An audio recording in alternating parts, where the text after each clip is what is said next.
It was a case that stunned a nation. In safe, quaint old Edinburgh, two young girls could just be whisked off the street and then brutally murdered. It just stopped the clock.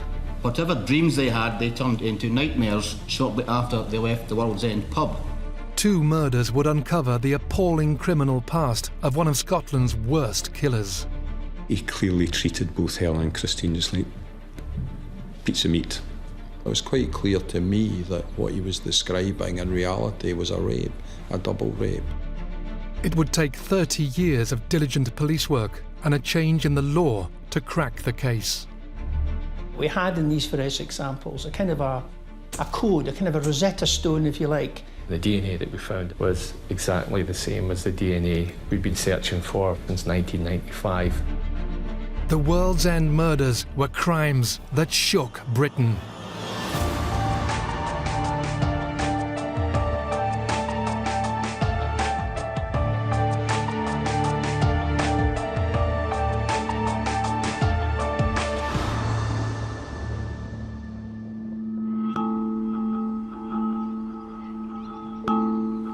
Edinburgh was a very old-fashioned city in the 70s.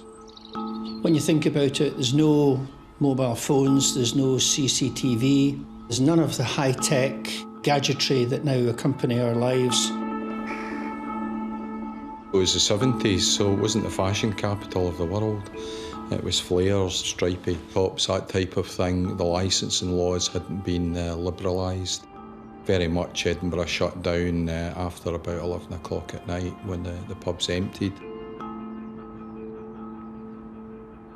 Edinburgh had been a pretty dull, grey place post-war.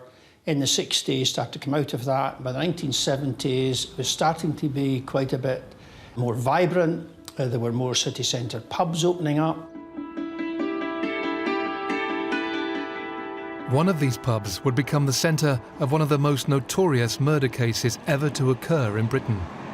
With its enigmatic name, the pub would become infamous as the place where 2 innocent girls were last seen alive. It was called the World's End. If anything, it's a tourist pub, and there must be a dozen or more pubs in the high street, all with their old traditional names, all meaning something special relating to their history. And the World's End was one of these pubs. It was right on the corner of what was essentially the boundary of the old Edinburgh and the new Edinburgh back in the Middle Ages, and that's why it was given the name the World's End. It was a very 1970s pub. Very Spartan, but it was full of character then. It was a great sort of focus point for people to meet. The way it was set up, a nice sort of open bar area with a dance floor just further on from it, it was a perfect space for young people and people of all interests to gather and have a good night out.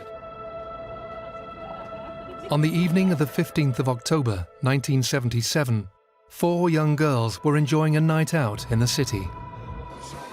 That night was a typical night for young girls going out as friends together. We had four friends who met each other through work, and just like today, we're going out on a pub crawl in Edinburgh to have fun with their friends and meet new people along the way.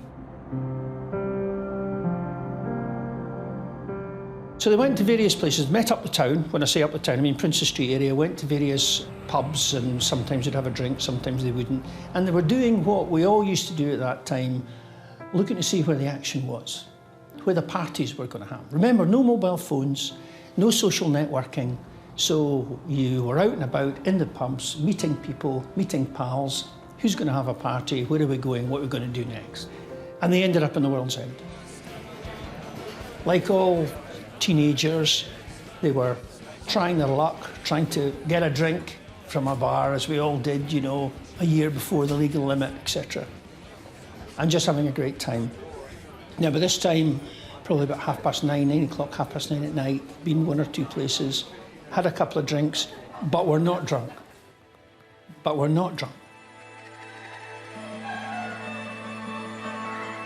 Two of the group enjoying the night out had known each other since they were children and were close friends. Their names were Christine Eadie and Helen Scott. Helen and Christine had known each other since childhood. They'd been at school together. They were school pals. They were the best of friends. They had a close circle of friends who they went out with. Helen was pretty much a country girl.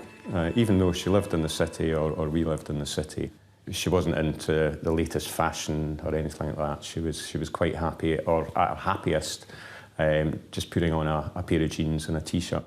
She loved animals. We had dogs. We always had dogs as a family. And also, as she got into her teens, just loved children as well. So it's absolutely passionate about things that needed help more than anything else. Christine was a small, little, vivacious, pretty girl who was the life and soul of the party. Helen was just slightly younger and slightly quieter, she'll put it that way, but they were the closest of pals. Lovely girls with their whole lives in front of them and the most enormous potential. When they got to the World's End pub, it was really busy. It's quite a small pub, so there was probably around about 250, 270 people in quite a confined area, so you can imagine it was really busy. As you go into the pub, there's a small seated area right in front of the front doors. That's where the girls sat down in amongst some other people. Their two friends went off to the toilet, and as the girls were sitting there, they were approached by two men. Young men who they didn't recognise, weren't part of their circle. And young men who were not dressed in the same way as they were. They were kind of wearing, not odd clothes, but striking clothes, bell-bottom trousers and wee short tops. Their friends come back from the toilet. They'd already been asked to go out to a party elsewhere.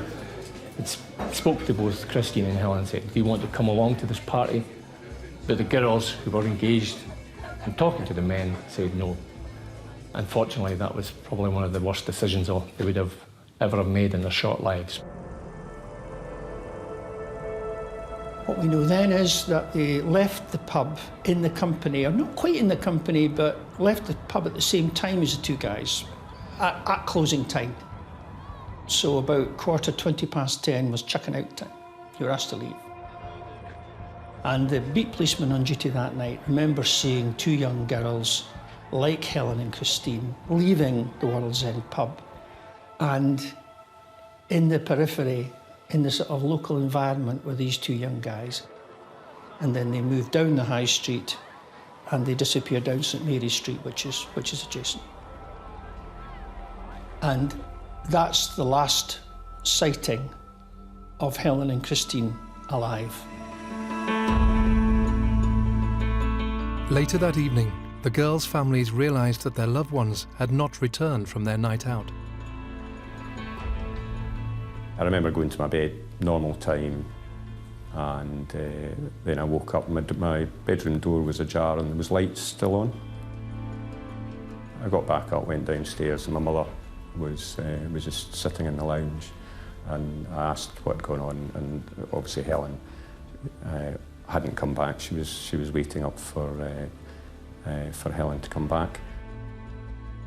Can't remember when I went to my bed thereafter, but my mother was still sitting up. What's happened is the girls have not gone home. The families of one girl thinks the other one's staying with the other one, and vice versa. And so there's no great panic until the next day. And the next morning, of course, it's realised that neither is staying with the other. And that's when the balloon goes up, and that's when they're reported as missing. I don't think any of us maybe appreciated the seriousness, but because it was so out of character, I could see that my mother and father were clearly concerned. We then heard on the radio, on the news, that a body had been found.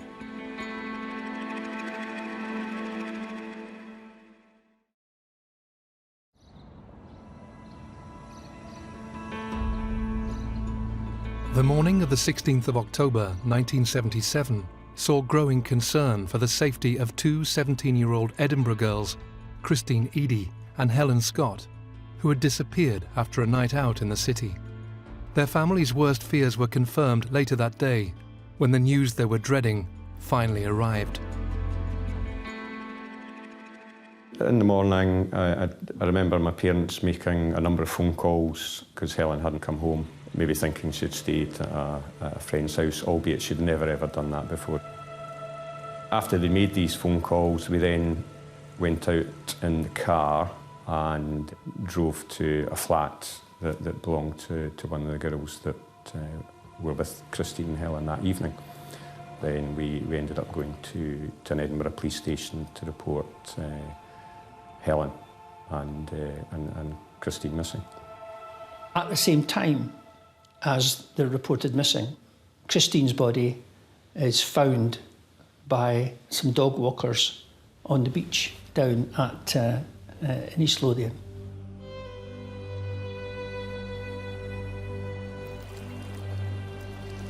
We then returned home and we heard on the radio a body had been found.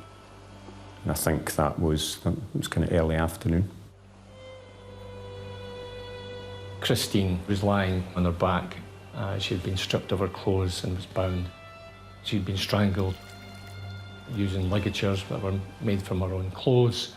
So that was the initial discovery. That was round about 2 o'clock in the afternoon.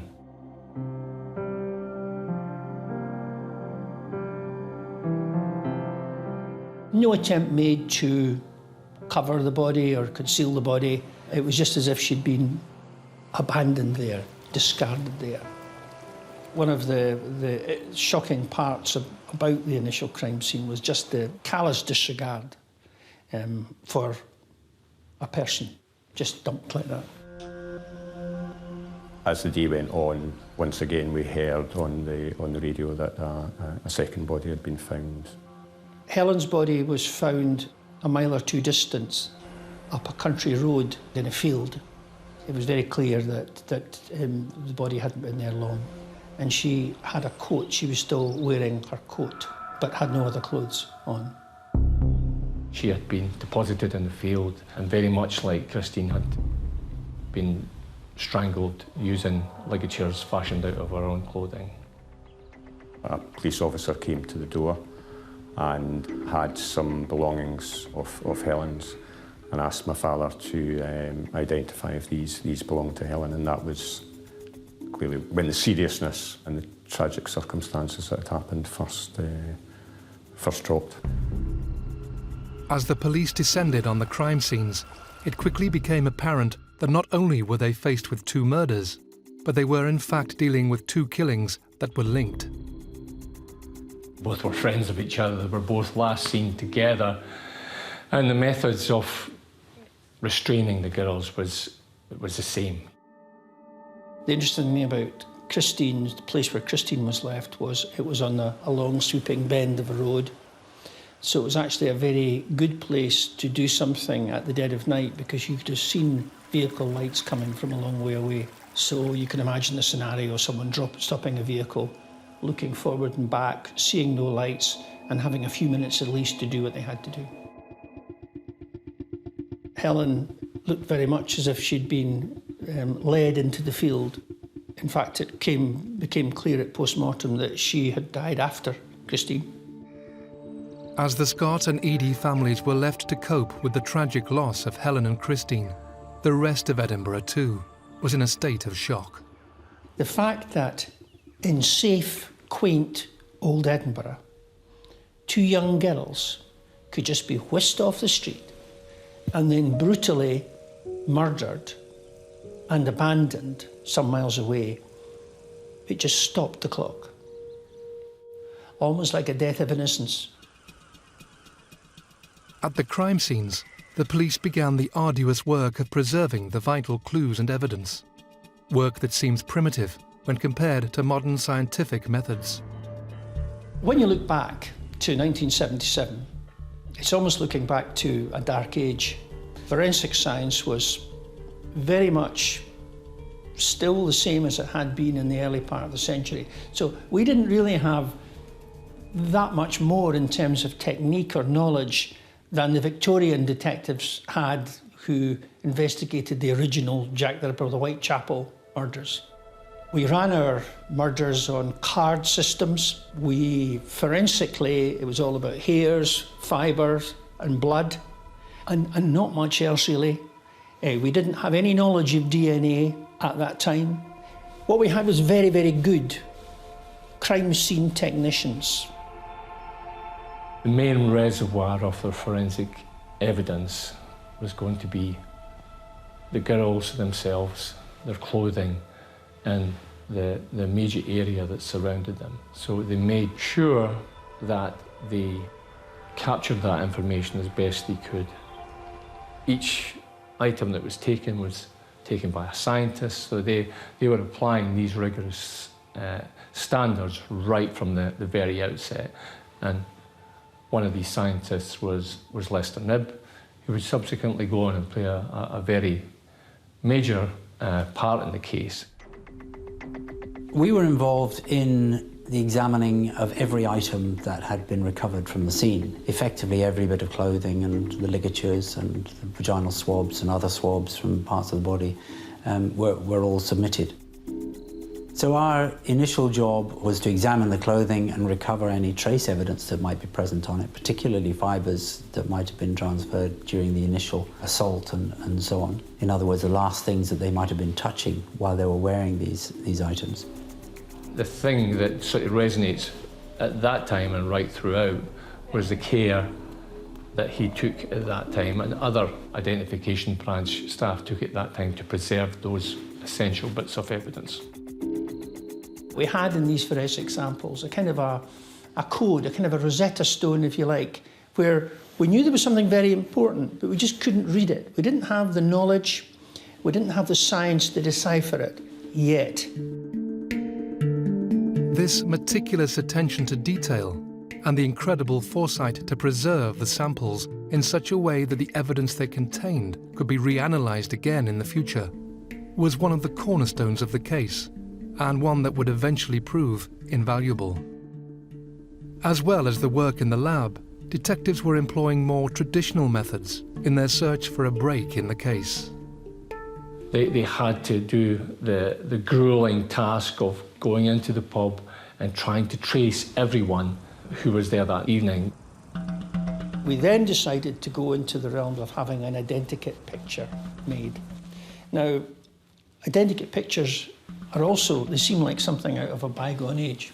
Identikit pictures are dangerous because if the victim's recollection of someone they've seen is inaccurate, you end up looking for someone who doesn't exist. Sadly, it was a risk that came to very little, and after months of diligent detective work, officers faced a stark reality. The first year, there were hundreds of thousands of man-hours of work put in to trying to trace these two men in the pub. We followed up thousands of leads and got absolutely nowhere. And so, after a year, the inquiry didn't close down, it closed itself down because we didn't have any other leads. Throughout the 1980s and 90s, any new leads were followed up and statements rechecked. But the detectives' efforts came to nothing. Despite this, police refused to give up, and in 2004, their resilience paid off. 27 years after the appalling crimes were committed, whoever was responsible for murdering Helen and Christine was about to emerge from the shadows.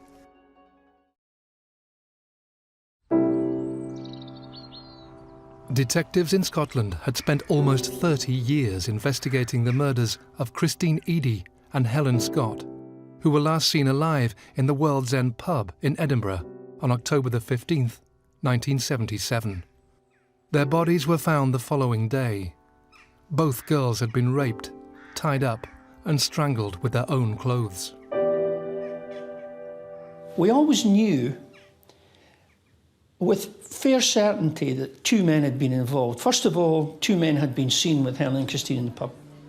Secondly, killing these two young, fit girls was not a job that one person could undertake. So we always knew, or strongly suspected, there was 2 men involved. But there was never any evidence to suggest there were 2 people. We knew there was the one, but we'd never had a second profile, and all the tests had been carried out on blood on the coat or on semen on coat, swabs, hair, whatever it was. The very early DNA profiles we got were for one man. And of course, when we got the profiles of that one man, we thought, we've done it, knocked it off. Because that time, the DNA databases were starting to be produced throughout the world. Police decided to compare their DNA profile to a database of profiles of criminals who had served time in prison, confident there would be a match between their sample and an existing offender. I remember sitting in the office, I remember at the time, we're going to do this, and sitting back thinking, only a matter of time, you know.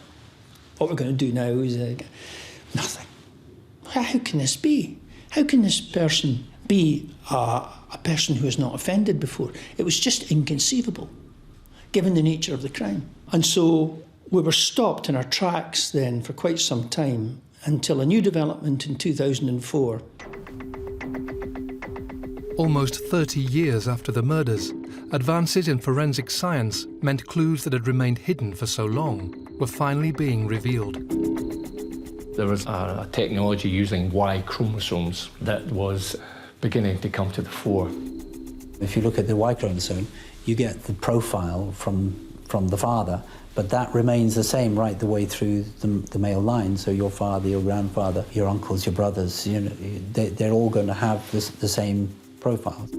We intended to use that technology to try and focus in on people in the DNA database that might have been linked paternally to our suspect. And that caused us to look for a source of DNA, a unique source of DNA that hadn't been used before.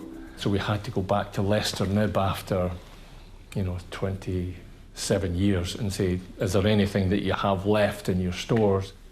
And I said at that point, well, actually, we've got this sample in the freezer that I've never looked at, which has been locked up since 1988.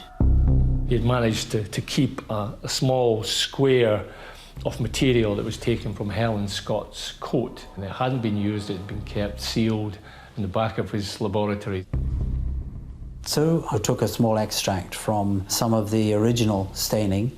I tested them for the enzyme acid phosphatase, which is something which is present in high concentration in semen, and that gave a positive result. He handed that over to us, and we used that to go and search for this Y chromosome. And one of the 2 samples that we had sent them gave them a different profile from the one they were expecting. Which meant that there was 2 male DNA samples on that piece of coat that had been kept all those years. One that we'd known about, and one that was so faint that only modern technology would bring to the fore. And that second sample, we put that on the database, and straight away, Angus Robertson Sinclair. Now, after 30 years, the police finally had the breakthrough they'd been striving for so long. But who exactly was Angus Sinclair? And what's more, who was the mysterious accomplice who'd remained hidden in the DNA evidence for so long? We found that Angus Sinclair was in prison, serving a life sentence for a series of crimes against young girls, sexual crimes against young girls. We also knew that from checking his previous convictions that he'd been convicted of the murder of Mary Gallagher. If you look at all the literature, he's a classic organised sexual murderer. He starts serious offending very young, which he did when he was 15. He was convicted of the homicide of a wee girl, called Catherine Rehill. She was only 10. In what was a very mature, very organised, very well-planned sexual attack. That's unusual for a 15-year-old, very unusual. Catherine was a neighbour of his, and he decoyed her back to the house by asking her to go for a message for him, some sweets or something, and to come to bring back to the house, and he would give her some money for it.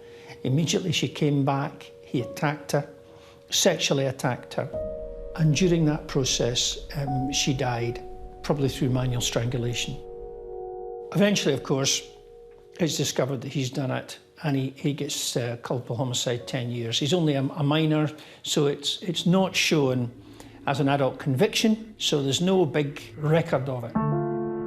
Interestingly though, the judge at the time, now long dead, the High Court judge of that trial, said that from his reading of the psychiatric reports of Angus Sinclair, he said something like, this man represents a clear and consistent danger to women, and he always will be.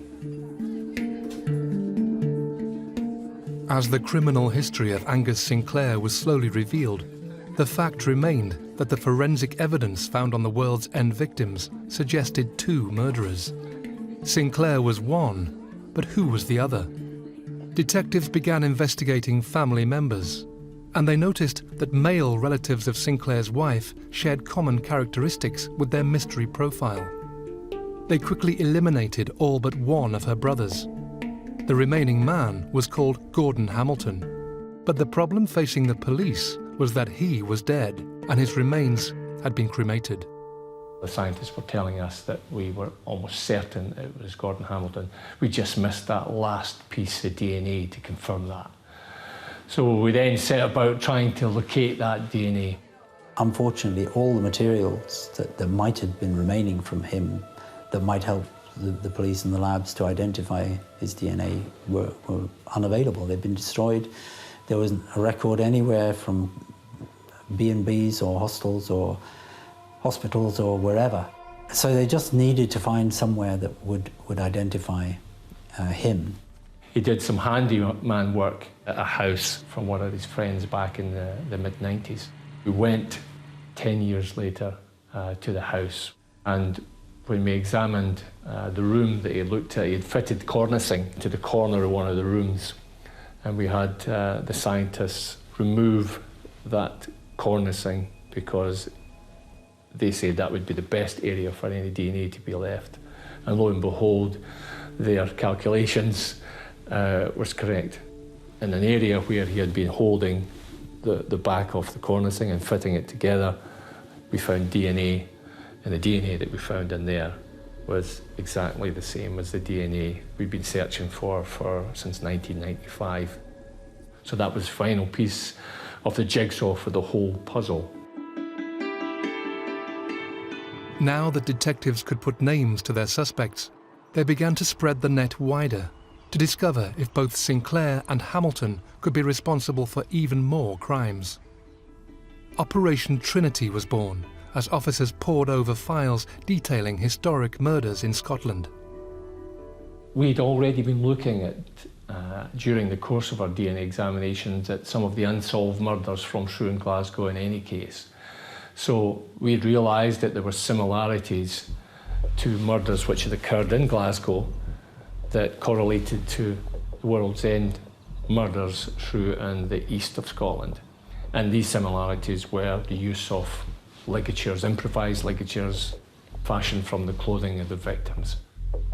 In the early part of 1977, it was absolutely crucial.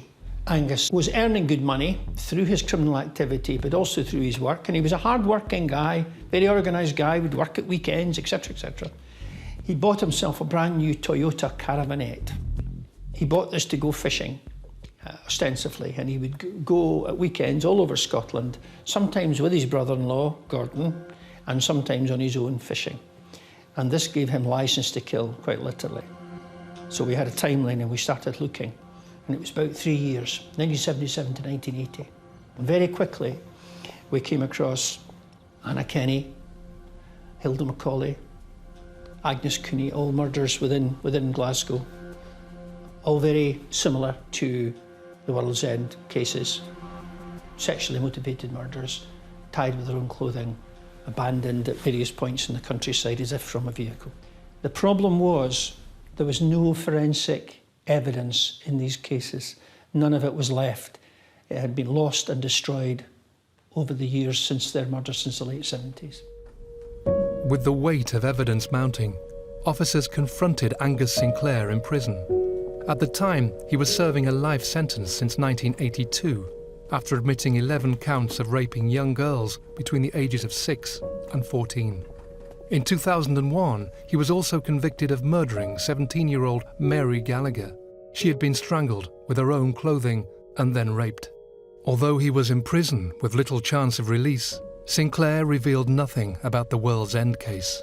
Sinclair is a classic organised professional criminal, hard as nails, been in prison most of his life, and no response whatsoever. You get no response from him whatsoever. Can you recount where you might have been over that weekend period that I'm speaking about? I was in the next room watching the tapes of the interviews, Peterhead Prison, hour after hour of no comment, nothing.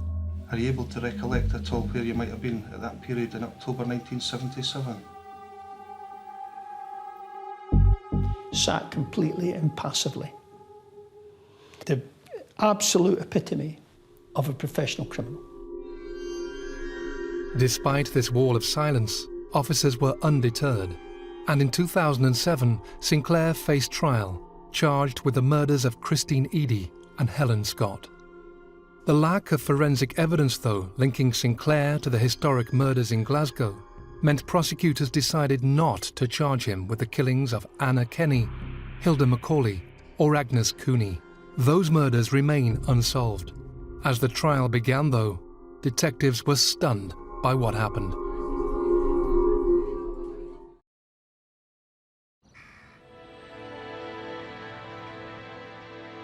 The infamous World's End murder case had remained unsolved for 30 years.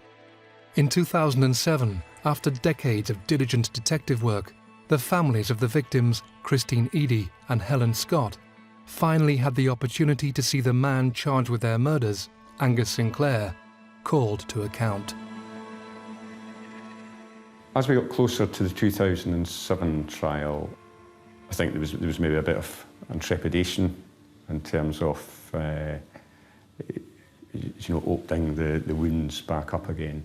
But it was important to see, firstly, if we can find, to know what actually happened to Helen and Christine, and also hopefully find out who actually committed the crime. We always knew that part of his defence may have been that this was a consensual thing that they had with the girls. So in order to counter that, began to investigate areas around about ligatures, the ligatures that were tied on the girls. We were able to show that their DNA was present on the ligatures and within the knots, and the interpretation was also vital, because this is not DNA that could have been gained by touching like that. This is DNA that could only have been placed there by the stressful pulling and gripping. Whilst this evidence would seem compelling, the low quality of the DNA found on the knots and ligatures in 2007 meant that prosecutors were concerned that it could cause doubt in the minds of jurors. Shortly before the trial, the prosecution made a fateful decision. The decision was taken, which seemed reasonable at the time, to take away all the circumstantial stuff, all those things about knots and bindings and all that, and just go with the straightforward, very strong, here are two girls, dead, sexually assaulted and murdered, and there's DNA on these bodies and the DNA belongs to him. But it didn't turn out like that. We saw the dangers of it because it left a very strong case, but fragile for all that. Because one of the obvious things that Sinclair could say is, oh, yeah, we met the girls and we went down to East Coast and we had consensual sex, and I don't know what happened after that. My dead brother-in-law must have done it. From the defence point of view, all they had to raise was reasonable doubt in the minds of the jury that the killings could have been done by one person without the help of Angus, and they would have had to acquit him at that point. The trial of Angus Sinclair began in Edinburgh on the 27th of August 2007, just 6 weeks short of the 30th anniversary of the World's End murders. It quickly became apparent that the detectives' worst fears were well founded. Sinclair, who'd remained silent for many months and years, indicated that it was consensual, that this act that occurred between the girls and him was consensual. It was utterly preposterous. Here you have two young girls, children, who, it is alleged, went away with two men they hardly knew to some remote location, removed their clothes, had consensual sex with two men that they didn't know. Beggars belief. The judge decided there was no case to answer in relation to it, the evidence at that time wasn't strong enough for him to convict. So the case was effectively ended. After the trial ended, it was pretty much like, you know, the light at the end of the tunnel, and that light was a train coming towards us, and yeah, we were devastated. So the case failed and was thrown out, and it was just a feeling of utter shock. How could such a strong case against such a person who was so obviously guilty fail? But of course, under double jeopardy at that time, he could not be retried, and that was the matter finished. The thing about double jeopardy, it's a very important principle in UK law, Scotland, England and Wales. The principle of finality. If you stand trial for a crime and you're acquitted, that's the end of proceedings against you. But there was a view which was growing up as societal attitudes changed that really that didn't meet modern science, and that was regarded as hugely unfair and unjust. Encouraged by the weight of public opinion, the prosecutor's office and legal experts presented a case for a change in the legislation. The Double Jeopardy Scotland Act was passed in 2011. Now, albeit with strict conditions, individuals could face a retrial if new and compelling evidence was available. So we gathered in all of the evidence, all of the exhibits in the case, and preserved them as they had been preserved in the past by all those scientists and people. And we continued to wait to see how the things developed, especially in terms of the law. It had to be new evidence. It couldn't just be the stuff that hadn't been presented in 2007, and there was barrel loads of that. It couldn't just be that, it had to be new evidence. And so the Crown and the investigators of that time, none of whom had even been in the police service, they'd all been at primary school when the crimes were committed. They went back to the scientists and brought out fantastic new interpretations of the forensic evidence that were new and that were compelling. So thankfully, again, DNA had moved on, and forensic science had introduced a device called Crime Light.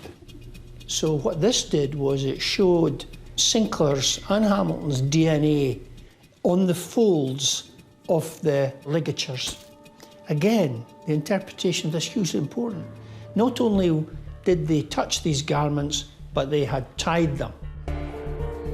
This evidence shattered Sinclair's assertion that the girls had had consensual sex with him and Gordon Hamilton. A relatively new science of forensic soil analysis was also able to reveal, with chilling accuracy, what had happened to Helen Scott on the night she died. Helen Scott was found in a field. Her shoes were missing, never recovered, barefooted. But the soles of her feet were mud-stained. What we wanted to know was Helen Scott alive at the time that she entered that field? The biological evidence of the particular wheat variety that was on Helen's feet, the physical characteristics of the grains and the coatings of those grains clearly were indistinguishable from that was found in the field at Huntington Coats, and the physical marks seen on her feet of the soil, those could not have arisen by her being carried to that location. It leads to the conclusion that she had likely stood or walked in two different locations in that field, from the grass verge through to the place where she was finally found. The second trial of Angus Sinclair took place on the 13th of October 2014 at the High Court in Livingston, West Lothian. Judges had determined that there was indeed enough new evidence to meet the criteria laid down by the new Double Jeopardy Act. Sinclair's was the first trial to be heard under the new legislation. Witnessing and listening to the 5 weeks of the trial, yeah, it was difficult, but this journey has been so long, and it felt so important to me to be part of that. It was a fantastic piece of work by the prosecution. There was no detail left out. There was nothing left to chance. What was remarkable, of course, was that Sinclair decided to give evidence on his own behalf. Sinclair himself said that he met the girls in the pub, that he offered them a lift home, that they took him up on the offer. But he said that he took them to Holyrood Park, which is an iconic park in Edinburgh, not far away from the World's End. He said that he got out of the driver's seat into the back of the van, put the seats down, had sexual intercourse with both girls. His brother-in-law did the same. I asked him, how did you know the girls were consenting? Because according to his version, they were. And he gave a most chilling answer. He said they didn't say no, was his answer to that. And I said, well, what kind of conversation did you have? None whatsoever. It was quite clear to me that what he was describing in reality was a rape, a double rape, by him and his brother-in-law. As his evidence continued, just the way that he clearly treated both Helen and Christine just like pizza meat. And he more or less openly admitted that he didn't care what happened to them. He showed himself to be exactly what he was, to be callous, heartless, sociopathic, without any feeling or care. He spoke about the girls as if they were just objects. After 37 years, the meticulous work conducted by prosecutors, detectives and experts, coupled with the unwavering dignity of the victims' families, finally paid off when Angus Sinclair was found guilty of the World's End murders. The girls were subjected to an ordeal beyond comprehension and then left like carrion, exposed for all to see with no dignity, even in death. It was a huge relief to everyone, particularly the families of both girls, that Sinclair was convicted of this appalling crime. But I think he made a very powerful statement to justice in Scotland. You can't ever say that it was a victory when these two lasses were dead. But it changed the law. I think it brought out the very best in the investigative teams. I think justice was seen to be done. I think Scotland and the justice system is a better place now for it. What we've gone through and the legacy for Helen and Christine is that it makes things better for others. Then we've got to take that. Angus Sinclair was sentenced to 37 years in prison, the longest sentence ever handed down in a Scottish court. On both charges 1 and 2 in cumulo, I sentence you to life imprisonment to run from today, and I fix the punishment part at 37 years. Result. Given the unimaginable burden they've carried for so long, the significance of the sentence was not lost on Helen and Christine's families. When I heard the length of the sentence, I do recall there was a flinch. 37 years, a year for every year that Christine's family, my family, have waited for justice and for Helen and Christine. It was right.